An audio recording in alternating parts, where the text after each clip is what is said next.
বুঝতে পেরেছেন? আর যারা বলে পীর মানব না তারা এক বাতিল। বুঝতে পেরেছেন? পৃথিবীর যত অলি, যত গৌর, যত কুতুব সব পীরের কাছে গিয়ে পীর হয়েছে। বলছে দুগ্ধ বিনা ঘি কে কথা পেয়েছে, পীর বিনা আল্লাহ কে কথা পেয়েছে। দুধ ছাড়া ঘি পাওয়া যাবে না, মুর্শিদ ছাড়া আল্লাহ পাওয়া যাবে না। মুর্শিদ ছাড়া আল্লাহ পাওয়া যেত, ইমাম আবু হানিফা মতো লোককে পীর ধরা লাগতো না। এই কথা ঠিক কি? বড় পীর আব্দুল কাদের জিলানী সরকার আপনার তো ওয়াজ শুনেছেন, উনি মায়ের পেট থেকে বলি, মায়ের পেট থেকে বলি, তুমি তো পীর ধরেছো, ওনার তো পীর না ধরলে চলে যেত। খাজা গরিবের হচ্ছে মাদ্রাসা ধরে, নিজামুদ্দিন আউলিয়া মাদ্রাসা ধরে। আর একটা কথা আপনাকে শুনিয়ে দিই বাবা, খাজা নিজামুদ্দিন আউলিয়া সম্পর্কে সাধারণ মানুষ বলে উনি নাকি প্রথম জীবনে ডাকাত ছিলেন। শুনেছেন আপনারা?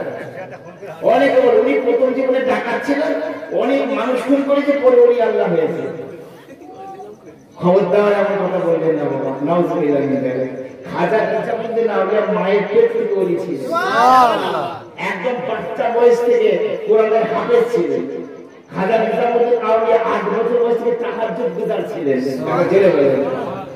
কোন এক নিজাম নামের ব্যক্তি ছিল, সে যাকে খুন করেছে, তারপরে ফকির লাইন ধরে আল্লাহ পেয়েছে, সাধারণ করে নিজামুদ্দিন আউলিয়ার উপরে ঘটনাটা চাপিয়ে দিয়েছে। এলেন না খবরদার, নিজামুদ্দিন আউলিয়া সম্পর্কে আমার ধারণা নেবেন না। উনি মাদ্রাসা ওলি ছিলেন, মায়ের পেট থেকে ওলি ছিলেন। যাই হোক, আমি যে কথা বলছিলাম বাবা, ওলি আল্লাহর সঙ্গে খেয়াল না করলে, ওলি আল্লাহর সঙ্গে না বসলে আপনি আল্লাহর সন্ধান পাবেন না। যেমন মনে করুন মিষ্টিওয়ালার কাছে মিষ্টি পাওয়া যায়, কি বলবো, আতরওয়ালার কাছে আতর পাওয়া যায়, মাছওয়ালার কাছে মাছ পাওয়া যায়, সবজিওয়ালার কাছে সবজি পাওয়া যায়, আল্লাহওয়ালার কাছে আল্লাহ পাওয়া যায়। আল্লাহওয়ালার কাছে শুধু কোরআন কিতাব, কোরআন কিতাব আপনি পড়ছেন, আল্লাহ পড়েন না, নেকি হয় আল্লাহ পড়েন না। ওটা হচ্ছে কিতাব কোরআন। তোমার মুর্শিদ হচ্ছে ওজুদ কোরআন, তোমার পীর হচ্ছে ওজুদ কোরআন। তো তোমার পীরের যখন সঙ্গ করবে, মুর্শিদের যখন সঙ্গ করবে, তখন তুমি কোরআনের হাকিকাত বুঝতে পারবে, কোরআনের রাজকে বুঝতে পারবে। আমার জোরে বলে সুবহানাল্লাহ। কোরআনের রাজ বোঝা তো সহজ না, ওলি আল্লাহকে যেতে হবে, পীর ফকিরদের কাছে প্রশংসা করতে হবে, তখন আপনি জানতে পারবেন। খাজা বুদ্দুশাহ রহমাতুল্লাহ আলাইহি 18 বছর পণ্ডিত ছিলেন। আপনার ওই বর্তমান ঠাকুরের মাজার আছে না, 18 বছর পণ্ডিত। তো উনি হযরতে বাবুজান সাহেব চিশতির কাছে বায়াত হয়ে কোরআনের গাছ নমুজ বুঝেছিলেন। একবার জোরে বলুন সুবহানাল্লাহ। মাওলানা রুম খাজা শামসুল তাবরেজের কাছে গিয়ে কোরআনের ভেদ উদ্ঘাটন করলেন। ইমামে আজম আবু হানিফা কি বলবো আপনাদের, 5 লাখ হাদিসের হাফেজ। সুবহানাল্লাহ। 5 লাখ, আরে 5 লাখ হাদিসকে নিয়ে অ্যানালিসিস করে 12,90,000 ইসলামী বিধান বিশ্বের মানুষ উপহার দিয়েছেন। সুবহানাল্লাহ। উনি ইমাম জাফর সাদিকের কাছে মুরিদ হলেন, ইমাম জাফর সাদিকের কাছে মুরিদ হয়ে তত্ত্বজ্ঞান লাভ করলেন, মারিফাত জানলেন, তরিকত জানলেন, হাকিকাত জানলেন। 2 বছর পীরের খেদমত করে মারিফাত অর্জন করলেন। একদিন উনি ওয়াজ করছেন ইমাম আবু হানিফা, লোকেরা দেখলেন হুজুর আপনার বয়স কত? উনি বলছেন আমার বয়স 2 বছর। কত বছর? 2 বছর। লোকেরা বলছে 70 বছরের বুড়োটা বলছে 2 বছর বয়স। তো আশ্চর্য বলছে কি ব্যাপার? শোনো, আমি সমস্ত আমার জীবনটাকে বয়সের মধ্যে গণ্য করি না।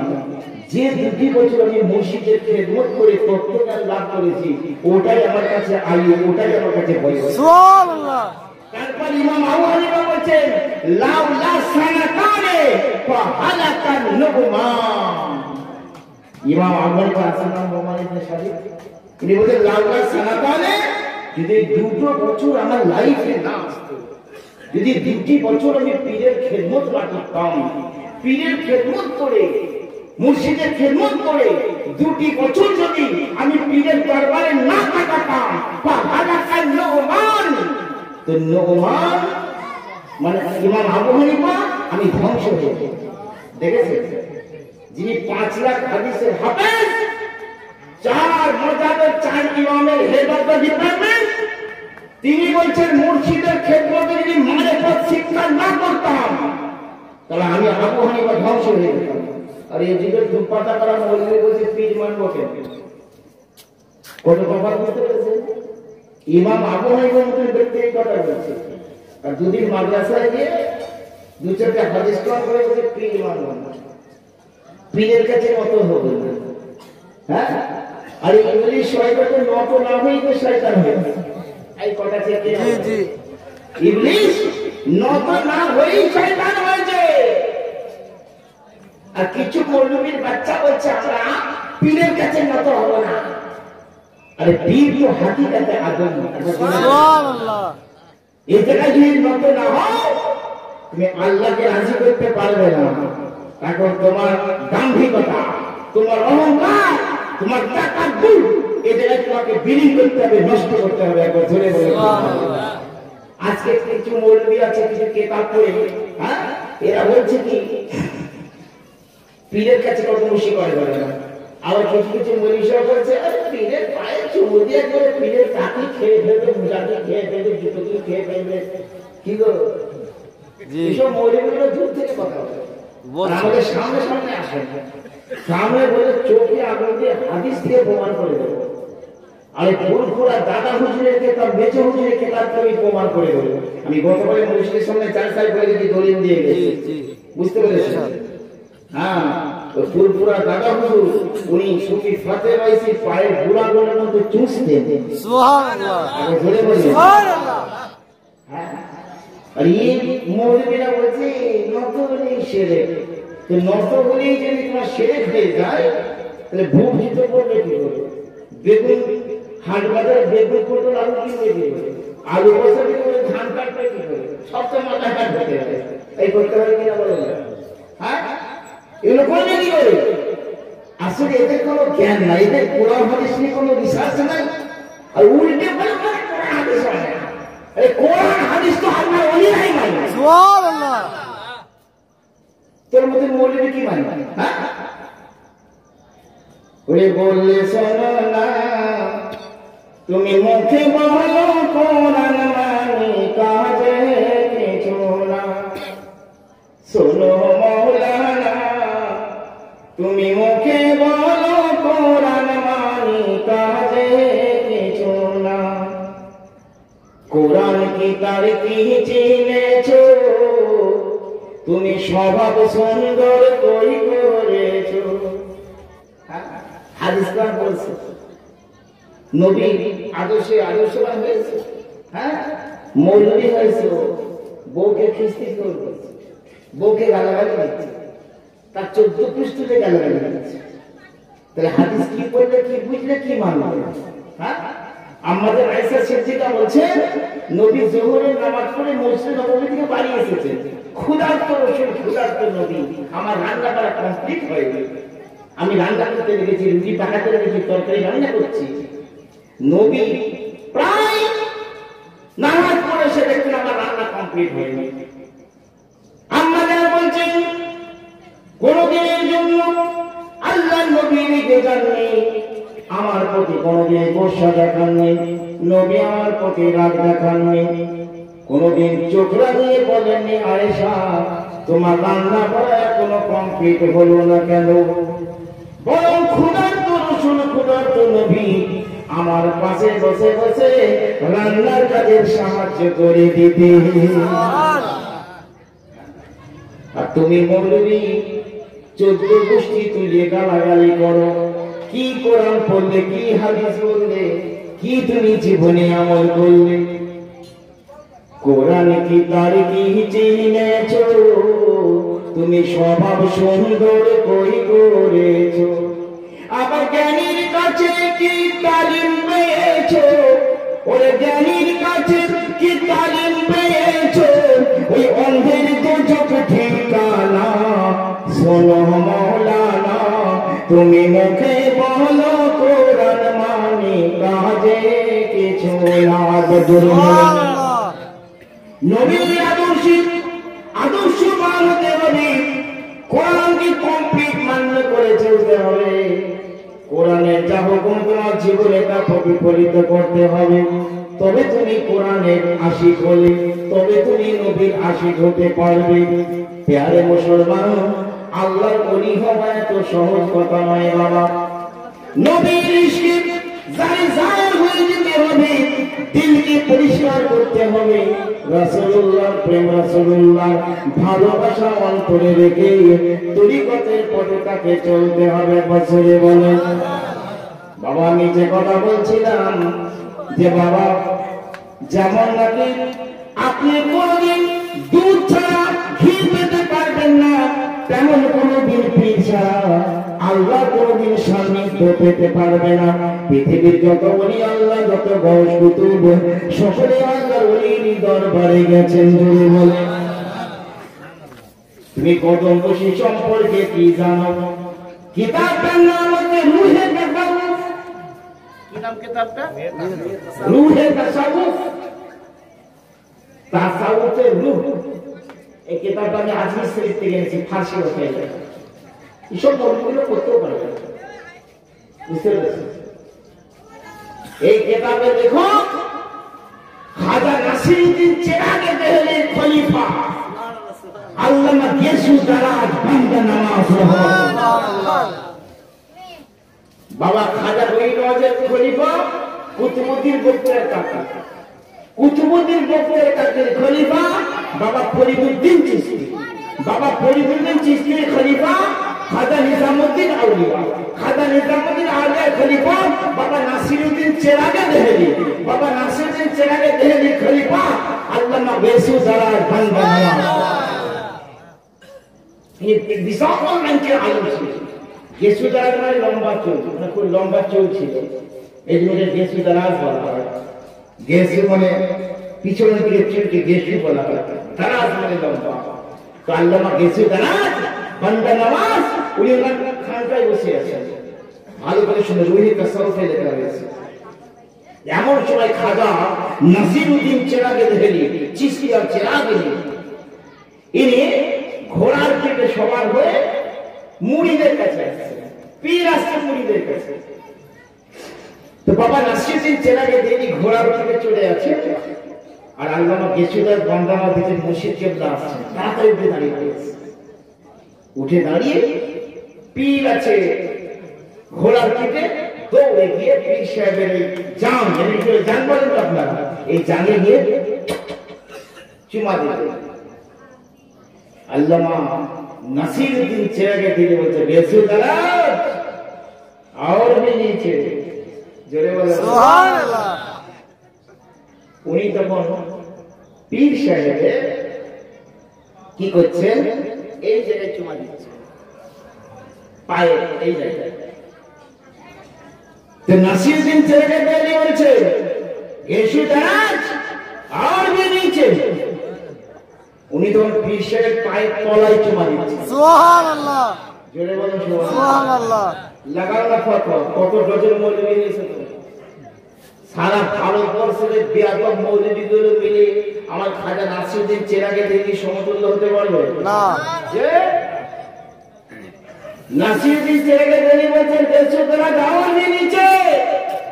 উনি তখন পীর সাহেবের একদম পায়ের তলায় চুমা দিচ্ছে।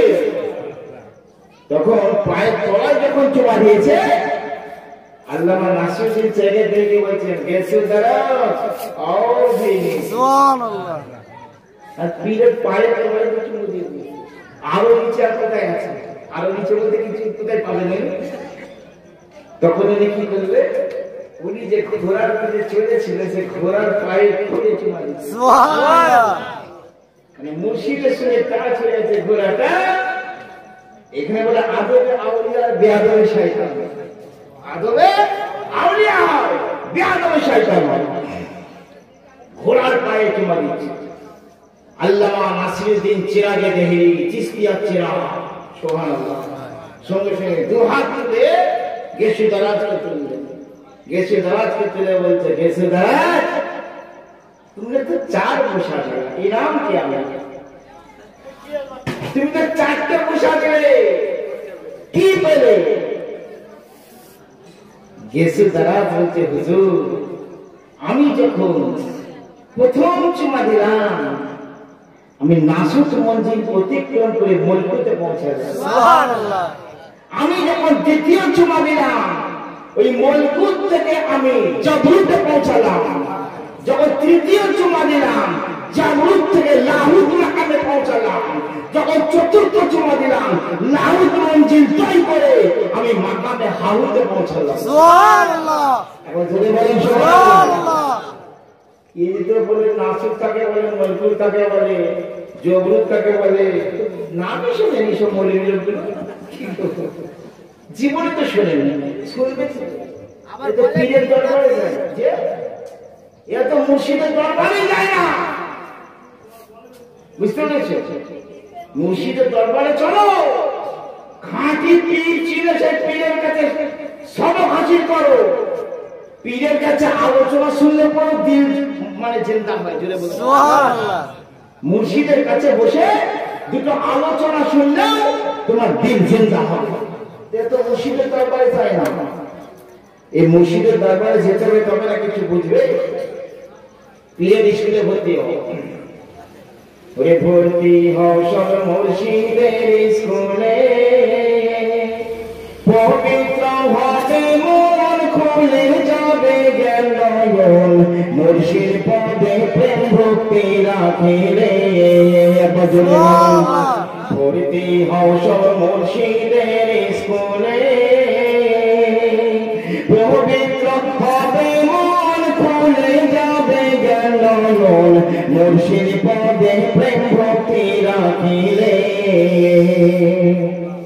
একবার ভেবে দেখো ভাই, এই নিঃশ্বাসের ভরসা নাই, দিন যে তোমার গেল বলে মালে। এই কালামটা অনেকদিন আগে লিখেছি বাবা, বিবেকে কষাঘাত করা কালাম। যদি বিবেকের মানে আলোক দিয়ে যদি কালামটা বুঝবার চেষ্টা করো, ইনশাআল্লাহ তোমার দিলকে মুর্শিদের দিওয়ানা বানিয়ে। সুবহানাল্লাহ। আর যে মুর্শিদের দিওয়ানা সে তো নবীর দিওয়ানা, আর যে নবীর দিওয়ানা সে তো খোদার দিওয়ানা। সুবহানাল্লাহ। তার কারণ আল্লাহ বলছে আমাকে পেতে গেলে নবী চাই, নবী বলছে আমাকে পেতে গেলে ওলি আল্লাহ চাই। সুবহানাল্লাহ। তাহলে ওলি আল্লাহ ছাড়া নবী মিলবে না, আর নবী ছাড়া খোদা মিলবে না। এই কথা সহি কিনা বলো? যে আর এই রূপ ধরেই আল্লাহ ওলি আল্লাহ চিরদিন চলে গেছে। জেনে বলছে ওই একবার ভেবে দেখো ভাই, এই নিঃশ্বাসের ভরসা নাই, দিন যে তোমার গেল বলে মানে, যতক্ষণ আছে দম ধরো মুর্শিদের কদম, যতক্ষণ আছে দম ধরো মুর্শিদের কদম, ভর্তি হও সব আশিকের দলে, ভর্তি হও সব মুর্শিদের স্কুলে, পবিত্র হবে মন, খুলে যাবে জ্ঞান নয়ন, মুর্শিদ পদে প্রেম ভক্তি রাখিলে। জ্ঞান নয়ন মানে কি?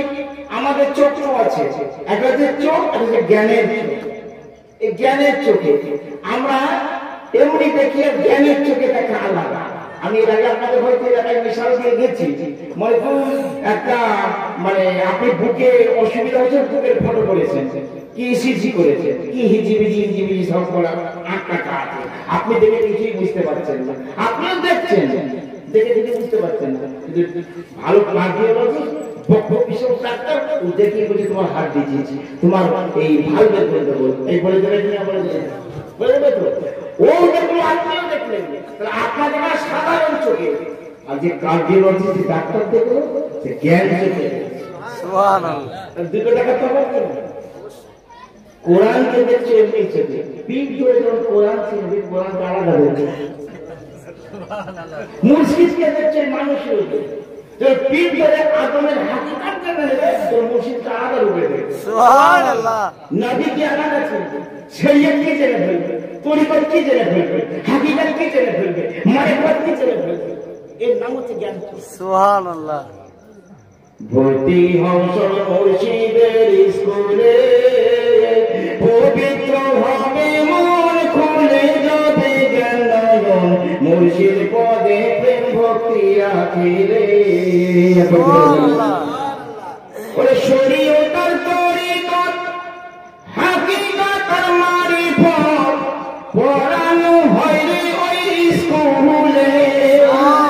জোরে বলুন সুবহানাল্লাহ। আমরা শুধুমাত্র নামাজ পড়া মানে শরীয়ত, কি গো শরীয়তের কত আইন আছে জানো? মুর্শিদের কাছে থেকে শিক্ষা দরকার। ওরে শরীয়তের তরিকত হাকিকত মারিফত পড়ানো হয় রে স্কুলে, প্রেমের পরীক্ষা হয় যে জন পাস করে ভাই, প্রেমের পরীক্ষা হয় যে জন পাস করে ভাই, পৌঁছে যাইছে ওলি আল্লাহর গলে, ভর্তি হয় সব মুর্শিদের স্কুলে, পবিত্র ভাবে মন খুলে যাবে জ্ঞান, মুর্শিদ পদে প্রেম ভক্তি রাখিলে। একবার জোরে বলুন। ওই এক শ্রেণীর মৌলবী আছে শুধুই কিতাব পড়িয়াছে, আর বাতেনি এলেম নাই তার দিনে। নবী বলেছেন দুই রকম এলেম অর্জন করা ফরজ, জাহেরি এলেম প্লাস বাতেনি এলেম। দুই এলেম অর্জন করা ফরজ, চার ইমামের ফতোয়া। जिसको देखो मौलवीরা কিতাবে পড়েছে, তাহলে বাতেনি এলেম শিখলি কোথায়? হ্যাঁ, তাহলে মুর্শিদের দরবারে যাওয়া লাগবে না? এই জন্য শুনে বলি, এই জন্য ওলি আল্লাহ বসল সব মুর্শিদের দরবারে গেছে। এরপরে তো নামাজ পড়ে গেলে মনে হয় একবারে 70টা ভুল পেয়ে যাবে। হ্যাঁ, এত সহজ নয় বললাম আছে। ওই এক শ্রেণীর মৌলবী আছে শুধুই কিতাব পড়িয়াছে, বাতেনি এলেম নাই তার দিলে, বাতেনি এলেম নাই অহংকারে দুঃখ নাই, পীর বিরোধী কথা শুধু বলে, ভর্তি হও সব মুর্শিদের স্কুলে, পবিত্র হবে মন খুলে যাবে জ্ঞান, মুর্শিদ পদে প্রেম ভক্তি রাখিলে। তারপর দেখেন ওই খাঁটি পীর যে জান হয় লোকে তার বদনাম গায়, ওলিদের দপ্তর দেখো খুলে। খাঁটি মুর্শিদের কাছে তোমাকে যেতে দেবে না, তোমাকে জাহেল করে দেবে, মূর্খ করে দেবে, তরিকত জানতে দেবে না। বুঝতে পেরেছ? আজকে মৌলবীর কথা কি বলবো, পীর পীরের দুশমন। আমি পীর, চার পীরের দুশমন। হিংসা থাকলে সে পীর হতে পারবে? আমার নবী কি বলেছে? হিংসা স্বভাব মানুষের সমস্ত নেকিগুলোকে, সদ্গুলোকে নষ্ট করে দেয়, যেমন আগুন কাঠকে পুড়িয়ে নষ্ট করে দেয়। নবীর বাণী, বাবা নবীর বাণীর বাইরে কোনো পীর হতে পারবে না, এই নবীর তরিকার বাইরে কোনো পীর হতে পারবে না। সে ফকির হোক, দরবেশ হোক, পীর হোক, নবীর আইনের আওতায় তাকে থাকতে হবে। যে নবীর তরিকার বাইরে, যে নবীর বাণীর বাইরে যে পীরত্বের দাবি করলো সে পীর নয়, পীরের যদি সে দাবিও করছে পীর বলে গণ্য করা যাবে না। বুঝতে পেরেছ বাবা? এই পানি, পানির অপর নাম কি? জীবন। পানির অপর নাম কি? জীবন। পানি ছাড়া জীবন বাঁচবে? পানি তো মানুষের লাইফে আবশ্যক, মানে জরুরি, মাস্ট। এই ঠিক কিনা বলে? অবশ্যই দরকার। পানি ছাড়া যেমন জীবন বাঁচবে না, পানিতে যদি আর্সেনিক থাকে মারা যাবে একবার। ওই পানি মাছ লাগবে? এই যে পীর ছাড়া আল্লাহ পাওয়া যাবে না। আর পীরের মধ্যে যদি নবীর তরিক না থাকে, এরকম পীরের কল্লাই করলে মানুষের ঈমান যাবে না থাকবে? খুব ভালো করে শুনে ভর্তি হও সব মুর্শিদের স্কুলে, পবিত্র হবে মন খুলে যাবে জ্ঞান, মুর্শিদ পদে প্রেম ভক্তি রাখিলে। আল্লাহু আকবার। ওই খাঁটি পীর যে জন হয় লোকে তার বদনাম গায়, ওলিদের দপ্তর দেখো খুলে, বদনামকারীর কথাতে যদি তুমি যাও মেতে, ওই নিন্দাকারীর কথাতে যদি তুমি যাও মেতে, রদ নতুন পাবে না কোনো কালে, ভর্তি হও সব মুর্শিদের স্কুলে, পবিত্র হবে মন, খুলে যাবে জ্ঞান নয়ন, মুর্শিদ পদে প্রেম ভক্তি রাখিলে। ওরে বলে বশির চিশতি জানে, ভাবিয়া দেখো তুমি কি কাজ করতে ভাবে তুমি এলে। কোরআন বলছে ওমা খলাকতুল জিন্না ওয়াল ইনসা ইল্লা লিয়াবুদুন, আমি মানুষকে আমি আর জিনকে আমার ইবাদতের জন্য তৈরি করেছি। এখন জোরে বলো, তাহলে আমরা ইবাদত করতে জন্য এসেছি, তো ইবাদত না করে কি করছি? বলে বশির চিশতি জানে, ভাবিয়া দেখো তুমি কি কাজ করতে ভাবে তুমি এলে, সেই কাজ কিছু না করে ঘুরছো দুনিয়ার ঘুরে, ঠেকে যাবে বিচারের কালে। ভর্তি হও সব মুর্শিদের স্কুলে, পবিত্র হবে মন, খুলে যাবে জ্ঞান নয়ন, মুর্শিদ পদে প্রেম ভক্তি রাখিলে। যে পীরকে পীরের মতো মেনে নিয়েছে, আমার খাজা গাই নাচ বলেছে, সে যদি বেলায়েতের দরজা পেয়েছে। জোরে বলেন সুবহানাল্লাহ, আল্লাহু আকবার। শাহজাহান বাগদাদ বড় পীর আব্দুল কাদের জিলানী রাহমাতুল্লাহ আলাইহি আশিক ছিল বাবা। এই আশিকের নাম হচ্ছে শেখ আহমদ। কি নাম? শেখ আহমদ। শেখ আহমদ বিশাল গৌসপাকের আশিক, পীরের আশিক উনি। ওনার সারা দেশ দেশান্তরে উনি একটু ঘুরে ঘুরে বেড়াতেন ব্যবসা বাণিজ্যের পারপাসে। হ্যাঁ গো, বুঝুর্গ বলে কিসের রুজি রোজগারের ধান্দা করবে না? এই জোরে সোরে চলো না। ইমাম আজম আবহাওয়ার কাপড়ের ব্যবসা ছিল, তো উনি ওলি ছিলেন না? কি গো, ওলি মানে শুধু হুজুর হয়ে বসে থাকা, কিছু করবে না। রুজি রোজগারের ধান্দা করা হালাল উপায়ে, এটা রাসূলের সুন্নাত। তো শেখ আহমদ দেশ দেশান্তরে ঘুরে বেড়াতেন, গৌসপাকের আশিক, বড় পীরের মুরিদ। আর ঘুরতে ঘুরতে ঘুরতে ঘুরতে তাফসির বলে একটা শহরে চলে গেছে। কিতাবটার নাম শুনে নেন, বাহজাতুল আশরার শরীফ কিতাবে আছে, গৌসপাকের সওয়ানের মুরিদ। তো শেখ আহমদ তাফসিরে চলে গেছে, গিয়ে দেখছে এরকম ওয়াজ চলছে, মজলিস বিশাল একটা, একজন পীর সাহেব ওয়াজ করছে আর ভক্তরা ওয়াজ শুনছে। যিনি ওয়াজ করছেন উনি একজন পীর, তার নাম হচ্ছে হযরত আব্দুর রহমান তাফসিরী। কি নাম? আব্দুর রহমান তাফসিরী। মানে তাফসিরে বাড়ি, তো কারণ জিলানি বাড়ি বলে জিলানি, আজমিরে থাকতেন খাজা আজমেরি। কি গো, উনি তাফসিরে থাকতেন তাফসিরী, আব্দুর রহমান তাফসিরী। উনি একজন পীর সাহেব ওয়াজ করছেন আর ভক্তরা সব বসে বসে ওয়াজ শুনছে। তো গৌসপাকের মুরিদ, বড় পীরের মুরিদ শেখ আহমদ, উনি পুঁটলি পাটলা বেদিক পত্র সব নামিয়ে রেখে দেখে ওয়াজের মজলিস চলছে, একটু বসে যায়, দুটো নসিহত শুনি, বসে বসে। এই আব্দুর রহমান তাফসিরী ওয়াজ করতে করতে বলছেন, বাবা সব তো মুরিদ আছে না, ওয়াজিরা বলছে, বাবা উট পাখি দেখেছো? উট পাখি? বুঝে বুঝে দেখেছি। আচ্ছা বলো তো, সব পাখির চাইতে উট পাখির মাথা উঁচু কিনা? বুঝে হুজুর তা উঁচু? বলে শোনো, সব পাখির চাইতে উট পাখির মাথা যেমন উঁচু, সব ওলিদের মধ্যে আমার মর্যাদা যেমন উঁচু। মুরিদরা বলছে, জি হুজুর। মুরিদ তো তারা কেন না বলবে, তাদের পীর বলছে জি হুজুর। আর বড় পীরের মুরিদ শেখ আহমদ পিছনে বসেছেন, উনি এই কথাটা সহ্য করতে পারেন।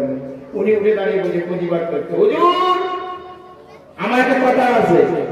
সাহস করে বলেছে, বলে কি কথা? বলে আপনি বলছেন উট পাখির মাথা যেমন সব পাখির চাইতে উঁচু, আমার ইজ্জত সম্মান ওলিদের মধ্যে উঁচু, আপনি কি কুতুবে রব্বানি মাহবুবে সুবহানি গৌস পাক আব্দুল কাদের জিলানীর থেকে শ্রেষ্ঠ? তখন বলছে, কে বাবা তুমি, কি নাম তোমার? বলে আমার নাম হচ্ছে শেখ আহমদ কাদেরী। সুবহানাল্লাহ। বলে আব্দুল কাদের জিলানী তোমার কে হয়? বলে উনি আমার পীর ও মুর্শিদ হন। সুবহানাল্লাহ। বলছে বাবু আমি কই আব্দুল কাদের জিলানীর কথা তো শুনিনি, সেই পীর সাহেব বলছে।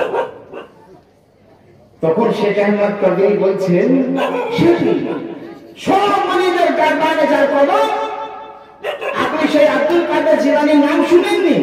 আপনি তার থেকেও শ্রেষ্ঠ।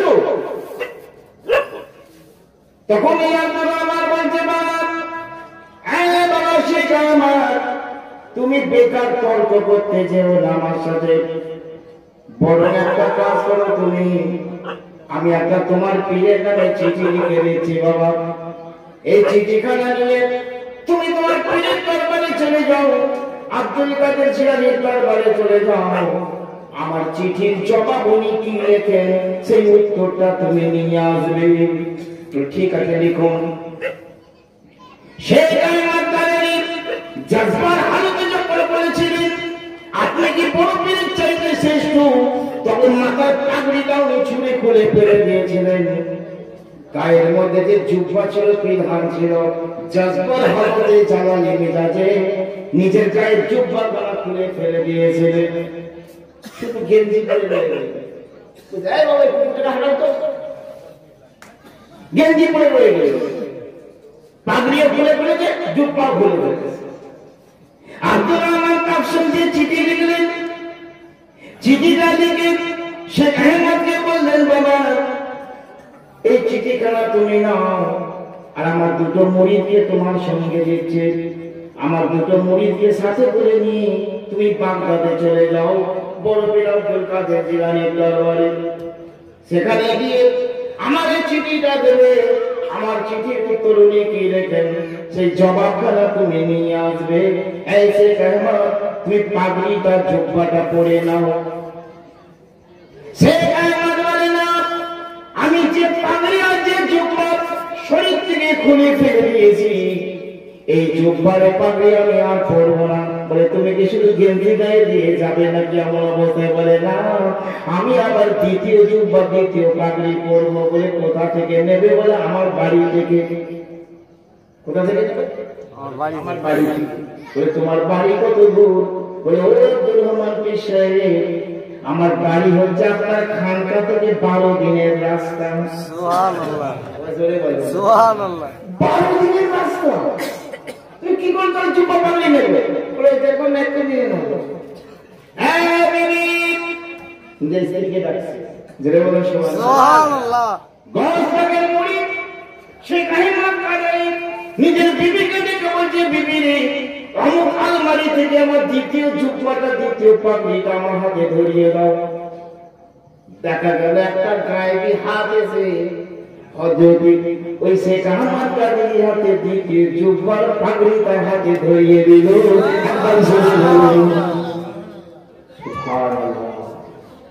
ইনার বিবিও ছিল গৌসবাগের দিওয়ানি।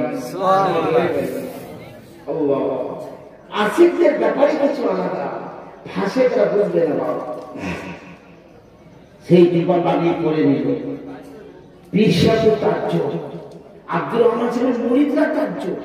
বাবা, এই শিষ্যের যদি এই অবস্থা হয়, 12 দিনের রাস্তা সেখান থেকে মানিয়ে নিল, মানে পাগড়ি আর জুব্বা, তাহলে এনার আব্দুল কাদের জিলানীর তাহলে কি অবস্থা? সুবহানাল্লাহ।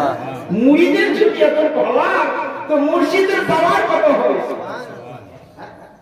তো সঙ্গে সঙ্গে শেখ আহমদ কাদেরী জুব্বা পাগড়ি পরে নিয়ে ওই চিঠিখানা নিয়ে রাস্তা দিয়ে যাচ্ছে। ওদিকে বাগদাদ শরীফে বসে বসে, খানকায় বসে বসে আপনার আমার গৌস পাক বড় পীর আব্দুল কাদের জিলানী একজন মুরিদ বলছে, বাবা তাড়াতাড়ি কাগজ কলম দাও। বলে, হুজুর কি আর কি ব্যাপার? বলে, রাস্তায় চিঠি আছে, চিঠির উত্তরটা লিখে ফেলি আর রাস্তায় চিঠি, চিঠির কি বিবরণ লেখা আছে না আছে আমার গৌসের নজরে জল জল করে সমস্ত ভাসছে। সুবহানাল্লাহ। যেখানে গৌসে পাক বলছেন, নাযারতু ইলা বিলাদিল্লাহ জামিআন কা কারবালাতিন আলা হুকমে ইত্তিসালি। বড় পীর আব্দুল কাদের জিলানী বলছেন, আমি আল্লাহর সমস্ত সৃষ্টি জগৎ এরকম দেখি। এই দুনিয়ার মানুষ যেমন আমার হাতের তালুতে সরষের দানাকে দেখি, আমি আল্লাহ সৃষ্টি জগৎ এরকম দেখি। সুবহানাল্লাহ। এই গৌস পাকের দেখার যদি আপনার ক্ষমতা হয়, তোমার নবীর দেখার পাওয়ার কত হবে? সুবহানাল্লাহ, সুবহানাল্লাহ। এ প্যারে মুসলমান, তো গৌসে পাক চিঠি উত্তর লিখছে, চিঠি হইল রাস্তায়, উত্তর অ্যাডভান্স লেখা হয়ে গেল। চিঠির উত্তর লিখে দুইজন মুরিদকে ডেকে বলছেন, আমার গৌস পাক বলছেন, বাবা তুমি এই চিঠিখানা নিয়ে রাস্তা দিয়ে চলে যাও, ঠিক অমুক জায়গায় গিয়ে দেখবে তোমার পীর ভাই শেখ আহমদের সাথে আরো দুজন নতুন লোক আসছে বাবা, তাদেরকে দেখতে এইরকম, তাদের পোশাক গুলো এইরকম, এই কালারের পোশাক তারা পরে আছে। তুমি সালাম দিয়ে জিজ্ঞাসা করবে আপনারা কোথায় যাবেন? ওরা বলবে বাগদাদে আব্দুল কাদের জিলানীর দরবারে যাব। তোমরা গিয়ে বলবে আব্দুল কাদের জিলানীর দরবারে তোমাদের আর যাওয়া লাগবে না, উনি তোমাদের পীরের প্রশ্নের জবাব ওই চিঠির মধ্যে দিয়ে দিয়েছে, এই চিঠিখানা নিয়ে তোমরা চলে যাও। বড় পীরের ওই মুরিদ দুটো এসে ঠিক যে জায়গায় টাকা রইল, ঠিক ওই জায়গায় দেখতেছে তিনটে লোক, একদিকে তো চিন্তা করতে পারে পীর হয়তো সেটা একটা, দুটো নতুন আন্দোলন লোক, অপরিচিত ব্যক্তি। আসসালামু আলাইকুম। ওয়ালাইকুম আসসালাম। কোথায় যাবে? বলে হুজুর আব্দুল কাদের জিলানী দরবারে। বলে যাওয়া লাগবে না, কেন? তোমাদের পিসেটা চিঠি দিয়েছে, উত্তর হুজুর লিখে দিয়েছে, নিজে চলবে। এই মুরিদ দুটো বলতে সভ্য না, এ তো মুরিদ দেখলাম তো 12 দিনের দূরত্ব পর তার দেবীর কাছ থেকে পাগড়ি আর জামা মানে চেয়ে নিয়ে পড়ে ফেললো। আবার এনার পীর আবার চিঠি যাওয়ার আগে একবার তার চিঠির উত্তর দিয়ে লিখে পাঠিয়ে দিয়েছে। কি ব্যাপার? এরা হয়ে হয়ে আর চাইনে পাঠাবে, ওই চিঠিটা নিয়ে চলে গেছে। তার শুনছে গিয়ে ওই পীর আব্দুর রহমান তাফসিলচির হাতে দিয়ে বলে, হুজুর বাগদাদে যাওয়ার দরকার হয়নি, পীর আব্দুল কাদের জিলানী অ্যাডভান্স আপনার চিঠির উত্তর লিখে দিয়ে পাঠিয়েছেন, এই নেই আপনাকে চিঠি দিয়েছে। নিরালায় নিবৃতে কামরার ভিতর ঢুকে ওই আব্দুর রহমান সে বস থেকে চিঠিটা করেছে। কি লেখা আছে চিঠিতে শুনুন। আমার কাছে পুরো চিঠির বিবরণটা আছে, বাহিজাতুল আশরার শরীফ A to Z চিঠির বিবরণটা লেখা আছে আরবি ভাষায়, বুঝতে পেরেছেন? গৌসে পাক লিখেছেন, বিসমিল্লাহির রহমানির রহিম, আব্দুল কাদের জিলানীর তরফ থেকে এই চিঠি আব্দুর রহমান তাফসিলচির কাছে পাঠানো হলো। প্রথমে বিবরণ, তারপর গৌস পাক লিখছেন, এই আব্দুর রহমান, তোমার দুঃসাহস মঙ্গল, তুমি নাকি বলেছো আমি আব্দুল কাদের জিলানীকে চিনি না। ও বলেছিল না? কোথায়? 1000 মাইল পথ, সেখানে বলেছে। বাগদাদে বসে বসে শুনে নিয়েছে।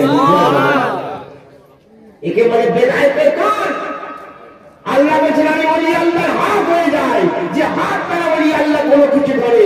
আমি ওলি আল্লাহর কান হয়ে যায়, যে কান দ্বারা ওলি আল্লাহ শোনে। আমি ওলি আল্লাহর চোখ হয়ে যায়, যে চোখ দ্বারা ওলি আল্লাহ দেখে। আমি ওলি আল্লাহর পা হয়ে যায়, যে পা দ্বারা ওলি আল্লাহরা চলে। আমি ওলিকে এত মহব্বত করি, আল্লাহর ওলি যখন আমার কাছে কোনো কামনা বাসনা করে, আমি আল্লাহ সঙ্গে সঙ্গে সেটা পূরণ করে দিই। এই জন্য তো আমার ওলি দরবারে যাই। আল্লাহ ওয়াদা করেছেন, কোন মৌলবীর দোয়া কবুল করে নেব, কোন হাদিস সাহেবের দোয়া কবুল করে নেব, কোন নামাজের দোয়া কবুল করে নেব। আল্লাহ এমন গ্যারান্টি দেননি। আল্লাহ বলেছেন ওলি তো ওয়াইন শাআলানি লাউদিয়ান্নাহু লাম শাবাবকে লিয়া আয়। যখনই বলি আল্লাহর কাছে কোনো কিছু চাই, আমি সমস্যাটা পূরণ করি। সুবহানাল্লাহ। 12 বছর আগে ডুবোতরি, হ্যাঁ, বিয়ে করতে গিয়ে বড় বড় সব ডুবে গিয়েছিল। বুড়ি কান্নাকাটি করছে, গৌসে পাকের মানে গৌসে পাক তার কান্না দেখে আল্লাহর কাছে দোয়া করলেন। 12 বছর আগে ডুবে যাওয়া তরি গৌস পাকের দোয়ায় ভেসে গেল। ওই আল্লাহ দোয়া আল্লাহ কবুল করেন। বুঝতে পেরেছেন? তো আব্দুর রহমান তার শুনছি তাকে চিঠিতে লিখেছে গৌসে পাক, এই আব্দুর রহমান, তোমার দুঃসাহস তো মন্দ নয়, তুমি নাকি বলেছো আমি আব্দুল কাদের জিলানীকে চিনি না। এই আব্দুর রহমান, তুমি যদি সত্যিকারের পীর হও, তাহলে তুমি তোমার লাইফে পিছু দিকে হাঁটো, পিছুর দিকে হেঁটে হেঁটে হেঁটে হেঁটে আলোটা আলো আগে চলে আসো। যখন আদম আলাইহিস সালাম তৈরি হয়নি সেই সময়টাই চলে আসো। সুবহানাল্লাহ। সেই সময় চলে আসো, সেই সময় আল্লাহ পাক নবীদের কাতার করেছিলেন, রাসূলদের কাতার করেছিলেন, ওলিদের কাতার করেছিলেন, মুমিন মুত্তাকিদের কাতার করেছিলেন। সুবহানাল্লাহ। আর আল্লাহ পাক রব্বুল আলামিন সেই আলমে আরওয়াহ নামক সেই কনফারেন্সে, আলমে আরওয়াহ নামক সম্মেলনে, আলমে আরওয়াহ আত্মিক জগতের যে সম্মেলন, আত্মিক জগতের যে কনফারেন্স সম্মেলন, সেই জায়গায় আল্লাহ পাক, আমি আব্দুল কাদের জিলানী, আমাকে আল্লাহ পাক অর্ডার দিয়েছিলেন, এই আব্দুল কাদের তুমি যার যার মাথায় বেলায়েতের পাগড়ি বেঁধে দেবে, সেই দুনিয়ার বুকে কামের পীর বলে গণ্য। নারায়ে তাকবীর, নারায়ে তাকবীর, নারায়ে তাকবীর, নারায়ে গোস, নারায়ে গোস, খাজা কা দামত, বাস কা দামত, পীর মুর্শিদ কা দামত, নারায়ে তাকবীর। প্যারে মুসলমান, গৌসে পাক লিখেছেন আব্দুর রহমান, তুমি খুব খেয়াল করে দেখো, তোমার মাথায় সে যে সবুজ রঙের পাগড়িটা আমি আব্দুল কাদের জিলানী বেঁধে দিয়েছি, তাই তুমি দুনিয়ায় এসে পীর বলে পরিচিতি লাভ করেছো। আর তুমি নাকি বলছো আব্দুল কাদেরকে চিনি না? তুমি জানো আমি আব্দুল কাদের জিলানী কাউকে যেমন বেলায়েত দান করতে পারি, কাল কাছ থেকে বেলায়েতকে ছিনিয়েও নিতে পারি। সুবহানাল্লাহ। আল্লাহু আকবার। যখন এই নীতি শেখ আব্দুল কাদের জিলানী বেলায়েত আব্দুর রহমান তাফসীরী বড়পীর চিঠিখানা পড়ে থরথর করে কাঁপতে লাগলো। তাড়াতাড়ি জামা কাপড় পরে খানকা থেকে বার হয়েছে। মুরিদরা জিজ্ঞাসা করছে, হুজুর আপনি কোথায় যাবেন? কিছু তো বললেন না। বলে, বাবা আমি এখন বাগদাদ শরীফে রওনা হব। সুবহানাল্লাহ। কি ব্যাপার? বলে, তোমরা বুঝবে না, পরে এসে খবর জানবে, আমাকে তোমরা বাগদাদে যেতে দাও। আব্দুর রহমান নাম শুনছি শুধু বাগদাদ অভিমুখে রওনা হয়ে গেল। কয়েকদিন পর বাগদাদ শহরে গিয়ে লোককে জিজ্ঞাসা করছে, বড় পীর আব্দুল কাদের জিলানীর খানকাটা কোন জায়গায়, বলো উনার বাড়িটা কোথায়? লোকেরা বলছে, আপনি চলে যান, গিয়ে বিশাল একটা বাগান পাবেন, নানান ফলের গাছ, নানান ফুলের গাছ, একা একা মাঝখান দিয়ে রাস্তা, ওই রাস্তা ধরে চলে যাবেন, ভিতরে দেখবেন বিশাল একটা অট্টালিকা, ওই বাড়িটা হচ্ছে বড় পীর আব্দুল কাদের জিলানীর বাড়ি। আব্দুর রহমান তাফসীরী ওই জায়গা দিয়ে চলে এলেন, বাগান বাড়িতে প্রবেশ করলেন। বাগান বাড়িতে প্রবেশ করে আশ্চর্য দৃশ্য দেখে, একটা বিশাল বড় গাছ, ওই গাছের একটা ডালের সঙ্গে একটা যুবক ছেলে, নওজোয়ান ছেলে, মাত্র দাড়ি দেখা বেরিয়েছে, নতুন নতুন গোঁফ গজিয়েছে ছেলেটার। ওই ছেলেটা গাছের ডালের সঙ্গে এমন করে অ্যাটাচ হয়ে আছে, তাকে দড়ি দিয়ে বাঁধা নাই, তার দিয়ে বাঁধা নাই, অথচ ডালের সঙ্গে এমন ভাবে লেগে আছে, ডাল থেকে সে আলাদা হতে চায় না, সে হাক হাক হাক হাক করে খালি আওয়াজ করে। আব্দুর রহমান তাফসীরী বড় পীর আব্দুল কাদের জিলানী খানকায় চলে গেলেন, কি কদম খুশি করছেন, বলে, হুজুর আপনি আমাকে ক্ষমা করে দিন, আমি সেই আব্দুর রহমান যাকে আপনি চিঠির উত্তর রাস্তা দিয়ে দিয়ে পাঠিয়েছিলেন। হুজুর আপনার দরবারে ক্ষমা চাইতে চেয়েছি, হুজুর আপনি আমাকে ক্ষমা করে দিন, মাফ করে দিন। আমার বড় পীর বলেন, যাও আব্দুর রহমান, আল্লাহর ওয়াস্তে তোমাকে ক্ষমা করে দিলাম। আব্দুর রহমান বলে, হুজুর আপনার এই খানকায় আসার পূর্বে একটা আজব ঘটনা দেখলাম, হুজুর এই ব্যাপারটা কি বলেন? বলে, কি দেখেছো? বলে, আমি দেখলাম একটা যুবক ছেলে, নতুন নতুন দাড়ি রেখা, নতুন নতুন গোপের রেখা, এই নওজোয়ান ছেলেটা একটা গাছের ডালের সঙ্গে অ্যাটাচ হয়ে আছে। এই ছেলেটার ব্যাপারটা কি হুজুর? আমার বড় পীর আব্দুল কাদের জিলানী বলছেন, এই আব্দুর রহমান তাফসীরী শোনো, ওই ছেলেটা দুনিয়ার মায়া মহব্বত ত্যাগ করে জঙ্গলের বুকে বসে বসে নিরালয় নিভৃতে বসে বসে আল্লাহর নামে জপ জিকির করত। আল্লাহকে রাজি করার জন্য, রাসূলকে রাজি করার জন্য কিছু সাধনা করত, রিয়াজত মুজাহিদাত করতো, মুরাকাবা মুশাহাদা করতো। আমার আল্লাহ পাক তার রূহকে আমার সূক্ষ্ম থেকে সূক্ষ্মতর করে দিয়েছিলেন। পাখির মতো সে আকাশের মধ্যে উড়ে চলে যেতে পারতো। সুবহানাল্লাহ। একদিন ওই যুবক ছেলেটা পাখির মতো আকাশ দিয়ে উড়ে যাচ্ছে, আর মনে মনে চিন্তা করছে, আল্লাহ পাক আমাকে বিরাট চর্চা দান করে দিয়েছেন, বিরাট সম্মান দান করে দিয়েছেন। কোন ওলি কোন পীর ফকির মনে হয় আমার সমতুল্য হবে না। এইরকম একটা অহংকার অহমিকা তার অন্তরের মধ্যে কাজ করছিল। আমি আব্দুল কাদের জিলানী খানকায় বসে বসে তার মনের অবস্থাটা বুঝে ফেললাম। সুবহানাল্লাহ। দেখেছে ওলি আল্লাহদের পাওয়ার। আর ওয়াহাবিরা কি বলছে, নবী গায়েবের খবর জানে না। কি গো, ঈমান থাকবে না।